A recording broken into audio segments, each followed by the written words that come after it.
നമ്മുടെ കോതമംഗലത്തുള്ള പുസ്തക പ്രേമികളുടെ ശ്രദ്ധയ്ക്ക് എല്ലാവരും അറിഞ്ഞിട്ടുണ്ടാവും. എന്നാലും ആരെങ്കിലുമൊക്കെ അറിയാത്തവർക്കായിട്ട് നമ്മുടെ കോതമംഗലം റവന്യൂ ടവറിൽ എല്ലാ വർഷവും നടക്കുന്ന പോലെ ഈ കൊല്ലം പുസ്തകമേള നടക്കുന്നു. കഴിഞ്ഞ 15 വർഷമായിട്ട് ജനുവരി മാസത്തിൽ നടക്കുന്ന ഒരു പുസ്തക വിപണിയാണിത്. ഇവിടെ ഏത് പ്രായക്കാർക്കും വായിക്കാൻ പറ്റുന്ന പല പബ്ലിക്കേഷൻസിന്റെ ബുക്കുകളുണ്ട്. എല്ലാ എഴുത്തുകാരുടെയും ബുക്കുകളുണ്ട്. മാതൃഭൂമി, മനോരമ, DC ബുക്സ്, ദേശാഭിമാനി, അങ്ങനെ എല്ലാ പബ്ലിക്കേഷൻസിന്റെയും പല തരത്തിലുള്ള ബുക്കുകൾ ഇവിടെ ലഭ്യമാണ്. എടുക്കുന്ന ബുക്കുകൾക്ക് ഒരു അത്യാവശ്യം നല്ല രീതിയിലുള്ള ഡിസ്കൗണ്ട് വരുന്നുണ്ട്.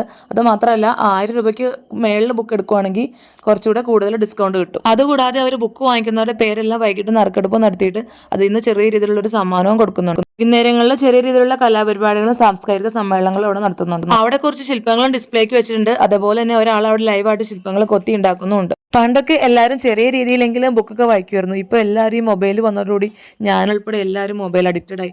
അപ്പോൾ അതിൽ നിന്നൊക്കെ ഒന്ന് മാറി ചിന്തിക്കാനുള്ള നല്ല അവസരമാണ് ഇത്. പറ്റി അറിയാത്ത ആരെങ്കിലും ഒക്കെ ഉണ്ടെങ്കിൽ റവന്യൂ ടവറിൽ പോയി കഴിഞ്ഞാൽ ഈ ബുക്കൊക്കെ വാങ്ങിക്കാട്ടോ. വളരെ കുറച്ച് ദിവസത്തെ ഒരു പരിപാടിയാണ്. ഇന്ന് തന്നെ ഇത് 3ാമത്തെ ദിവസമായിരുന്നു. 7 ദിവസത്തെ എന്തോ പരിപാടിയാണിത്.